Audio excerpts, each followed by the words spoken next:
In the spring of 1839, a single line buried deep in the Savannah Morning Republican would ignite whispers that spread like wildfire across Georgia's most genteel circles. Marriage license issued to Mrs. Elizabeth Thornton, age 42, and Mr. James Bennett, age 26. At first glance, it was nothing more than a legal notice. Routine. Proper. But for those who knew the names, really knew them, it was a spark tossed into dry brush. Because Elizabeth Thornton was not just a widow of means. She was a Montgomery by birth, a pillar of Savannah society, descended from one of the city's founding families. And James Bennett? He wasn't merely younger. Until recently, he had been enslaved. A house servant on the Thornton plantation. A boy once bought alongside his mother, Grace, for a sum recorded only in faded ink. Their union wasn't just forbidden by custom. In Georgia in 1839, it was unthinkable. Illegal. Dangerous. No church bells rang.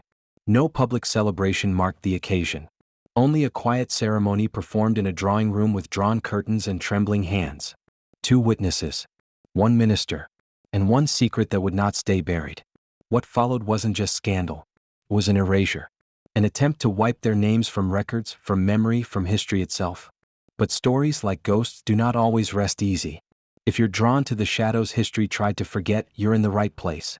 Subscribe to Grave of the Shadows for more true historical mysteries that challenge the boundaries of belief.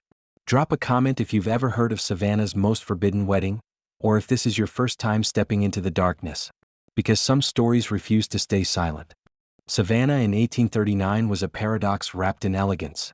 To the outsider, it shimmered, cobblestone streets lined with stately oaks, their limbs heavy with Spanish moss that drifted like lace in the humid air. Carriages rolled past rose-bricked mansions, where porches brimmed with laughter, sweet tea, and the illusion of gentility. But beneath that charm was a brutal rhythm. The wealth that built Savannah's glittering facade came from cotton and rice, and from the enslaved people who cultivated them under the relentless Georgia sun. At every corner of the city's beauty was a boundary, of class, of gender, of color. Lines that could not, must not, be crossed. Plantations set just beyond the city's edge like kingdoms unto themselves, each ruled by names that carried weight. Montgomery, Habersham, Telfair, Thornton. Their hierarchies were clear, their codes unwritten but immutable. Men governed business. Women maintained appearances. And the enslaved? They existed only as property, their humanity buried beneath ledgers and inventory tags. Marriage, especially among the elite, was transactional, a union of fortunes, bloodlines, and reputations. Love was a luxury. Scandal was a threat. And missteps, particularly by women, could result in exile. It was into this rigid society that Elizabeth Thornton had been born. A Montgomery by blood, a Thornton by marriage, and a widow by fate. And it was into this same world that James Bennett arrived, not as a guest nor a suitor, but as a child purchased alongside his mother, destined to serve the very household that would one day call him a scandal. They should never have met as equals. They should never have spoken beyond command and obedience. And yet, somehow they did. And the city that once wrapped itself in silence would one day whisper their names. Elizabeth Montgomery was born into legacy. Her grandfather arrived in Georgia with General James Oglethorpe himself, and her family name had graced church ledgers, city councils, and plantation deeds for over a century. By the time Elizabeth was born in 1797, the Montgomerys owned over 3,000 acres of fertile rice land along the Savannah River, and the hundreds of enslaved people who worked it. She grew up in a red brick mansion on Reynolds Square, its parlor lined with imported portraits and porcelain. Her education, like most girls of her class, focused on French, embroidery, music, and manners. But according to a faded diary belonging to her cousin Anne, Elizabeth often snuck books from her brother's library, history, botany, even philosophy, and read them by candlelight long after her governess believed her asleep. She was married at 17 to Richard Thornton, a powerful and considerably older widower whose fortune came from cotton, not rice. The marriage was strategic, as such unions were, designed to fuse wealth with influence. Richard brought with him a young son, William, just 5 years her junior. Elizabeth brought a dowry that included 2 properties and over 50 enslaved individuals. By outward appearances, she adapted well to her new role. Visitors described her as refined, well-dressed, and serene, the very image of a Southern lady. But between the lines of those letters, a different portrait emerges. One of a woman who ruled the household while her husband traveled for business, who kept meticulous accounts, who hosted salons where conversation drifted toward politics and abolition, until her husband's glare brought it to a halt. When Richard died suddenly during the yellow fever outbreak of 1836, Elizabeth became, for the first time in her life, entirely her own mistress. His will left her the entire estate, including the house, land, and every soul still enslaved upon it. Even William, now grown and managing his own plantation, could not contest it. Society expected her to mourn, remarry, and return to the role she was born for. But Elizabeth Thornton did something else. She withdrew, declined invitations, spent long hours in the garden, dressed in plain linen rather than silks. Neighbors noted her detachment, calling it grief. But the truth was more complicated, because in the quiet of her widowhood, Elizabeth had begun something long forbidden, a conversation with a man her world considered property. And in that conversation something dangerous took root. In the summer of 1822, a ledger entry noted a purchase: one female servant, named Grace, age approximately 30. One male child, named James, age 9. Origin, Charleston. They arrived together on a warm July morning, Grace quiet but alert, James small for his age and clinging to her side. Most children brought to plantations were absorbed into labor without mention. But James would not remain anonymous for long. Within months he was called by name, an uncommon dignity for someone in his position. First noted in household records as Grace's boy, then simply James, and eventually, James Bennett. The origin of the surname was never explained, though it appeared in the household accounts, stitched onto a work shirt, and later signed at the bottom of careful handwriting exercises. James worked inside the main house. He was a runner, a cleaner, an errand boy. But more importantly, he listened. He watched. He learned. And someone noticed. The Thornton household ledger from 1828 contains a curious entry: books purchased, McGuffey Reader, Latin primer, slate and chalk. For J.B. It was illegal in Georgia to teach an enslaved person to read or write. But exceptions were made for house servants, especially if the mistress of the house issued the order. James absorbed everything. He could recite lines from Byron and Shakespeare by the time he was 12. He developed elegant handwriting. And more than once, he answered the front door and held conversations with guests who assumed he was a free boy, perhaps a tutor's assistant. His intelligence made him a curiosity to some, a threat to others. But within the Thornton house he remained mostly invisible, useful, polite, quiet. A ghost in plain sight. But to Elizabeth he became something else. A mind in motion. A boy with questions. A soul trying to survive in a world designed to erase him. And in the stillness of shared pages and quiet afternoons, she began to answer him. No one knew precisely when the lessons began. There is no official record. No formal agreement. Only the occasional notation in Elizabeth's hand: afternoon spent in the library. J.B. to bring books after tea. Written as if it were the most ordinary thing in the world. But it wasn't ordinary. It was illegal. Dangerous. In Georgia in the 1830s, teaching an enslaved person to read was a criminal offense. To do so as a white woman, a widow no less, was an act that carried social ruin. And yet, behind the thick doors of the Thornton Library, day after day, page after page, Elizabeth did it anyway. The room became their classroom. A space where candles burned low into the evening and silence was broken only by the soft scratch of pencil on slate.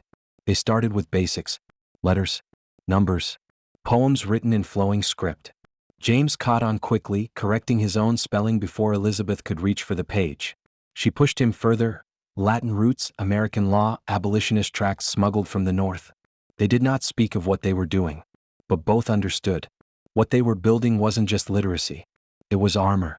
Words gave James something he'd never had before: ownership of his thoughts. A voice not tethered to obedience. A power that could not be chained or sold. For Elizabeth, those evenings were a revelation. In James she saw not a student, not a servant, but an equal. He challenged her. Asked questions no one else dared. Argued about ethics, quoted scripture, and once suggested that the American system was less a democracy than a machine built on silence. She laughed, not because it was absurd but because it was true. In that small room, hidden from the weight of society's gaze, they created something more dangerous than rebellion: understanding. It was never spoken aloud, but something passed between them in those hours. A glance too long. A shared smile. A poem read not for study but for the way it felt on the tongue. They did not yet name it. Perhaps they didn't dare. But somewhere in those whispered lessons, between chalk dust and candle smoke, the line between mistress and servant began to blur.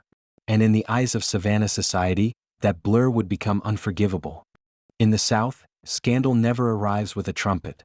It slips through keyholes, clings to lace curtains, and settles into parlor conversations like dust. By the winter of 1837, the Thornton plantation had become a place of quiet speculation. Servants whispered of strange routines, of the mistress taking long walks through the garden alone, except she wasn't alone, of James Bennet appearing not just at her side but beside her, speaking, not silent, standing, not bowed. Neighbors began to notice too. Margaret Habersham, whose estate bordered the Thornton property, recalled seeing them from her upstairs window one morning. They walked as though they were equals, she would later write in a letter, as though they shared some private thought neither of them dared speak aloud. Inside the house, staff grew uneasy. Sarah Johnson, the kitchen maid, would later testify that she once entered the library without knocking and found them standing close, too close. He stepped back fast like he'd been caught stealing silver, she said. But it wasn't shame on her face. It was something else. She looked alive. Elizabeth began to retreat from society. She declined invitations, let friendships fade, and stopped attending Sunday services. When questioned, she claimed grief still clung to her like morning fog. But the fog was lifting for others. Letters from extended family expressed concern. Her cousin Thomas Montgomery wrote, "I found her distracted in speech and too familiar with that young servant who poured our tea. She called him Mr. Bennet. I do not think she even realized she'd said it." By the spring of 1838, the whispers had become something more, a collective unease. Not just at what Elizabeth might be doing, but what it meant if she had already done it. It was January 15, 1839. A cold rain had soaked the roads outside Savannah, turning the red clay to thick ribbons of mud. Horses strained against carriages. Windows stayed shuttered. Fires burned low behind heavy drapes. But through the storm, one carriage pressed on, bearing William Thornton, Elizabeth's stepson, back to the house he hadn't visited since his father's death. He arrived unannounced as planned. Witnesses would later say he entered with a purpose, boots soaked and jaw clenched. What he saw inside was never fully written down. But something in that house, in that moment, broke the last thread of silence. We know this much: he did not stay the night. By dawn, William had returned to Savannah, his coat still wet, his face pale. He rode directly to the sheriff's office. A violation has occurred, he is said to have told them. Of nature. Of law. Of the very order this city stands upon. By noon, James Bennet was in custody. No formal charges were filed, at least none that survived the archives. Some accounts claim accusations of theft. Others suggest far worse, though none could be proven. What is certain is this: James was released days later, quietly, without public record. Elizabeth Thornton was not arrested. But her punishment came differently. Christ Church, where she'd worshipped since girlhood, sent word she was no longer welcome, not until a period of reflection had passed. Friends ceased calling. Letters went unanswered. She became a ghost in her own city. William, enraged, filed a petition to declare her mentally unfit. Family allies urged the court to seize control of the Thornton estate. A hearing was scheduled. Elizabeth never appeared. Instead, she did something no one expected. 6 weeks later, on April 3, 1839, the same newspaper that once printed plantation profits and social notices carried a new headline: "Marriage license granted, Mrs. Elizabeth Thornton and Mr. James Bennet." Savannah drew its breath in one collective gasp. She had not denied the scandal. She had signed it. The wedding took place in the parlor of the Thornton house. Not a church. Not a courthouse. Just a single room where lace curtains had once shielded tea parties and polite conversation. Now they concealed the most forbidden union Savannah had ever known. No guests. No music. Only Elizabeth, James, Grace, his mother, and a northern lawyer named Samuel Cooper, whose arrival in Savannah just 3 days prior had been noted by a curious hotel clerk. The officiant was Reverend John Baker, a traveling Methodist minister with quiet abolitionist leanings and fewer ties to local society. They said no vows beyond what was required. Elizabeth wore a plain dress of gray silk. James stood beside her in his best coat, one he had sewn himself. There was no kiss. No flowers. Only the sound of Baker's voice and the scratching of a pen as their names were entered into a makeshift register. "Do you understand what this means?" the minister reportedly asked. Elizabeth did not hesitate. "Yes," she replied. "It means he is no longer anyone's property. Except mine in love." Within an hour, the deed was done. Cooper handed James his freedom papers. Filed quietly, backdated, legalized just enough to survive scrutiny if questioned. Then he handed Elizabeth a bundle of documents and a folded map. Their exit strategy had already been arranged.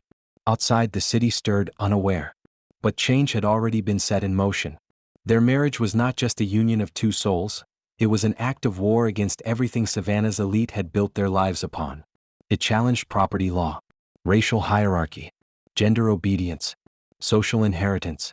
It wasn't only a scandal, it was revolution.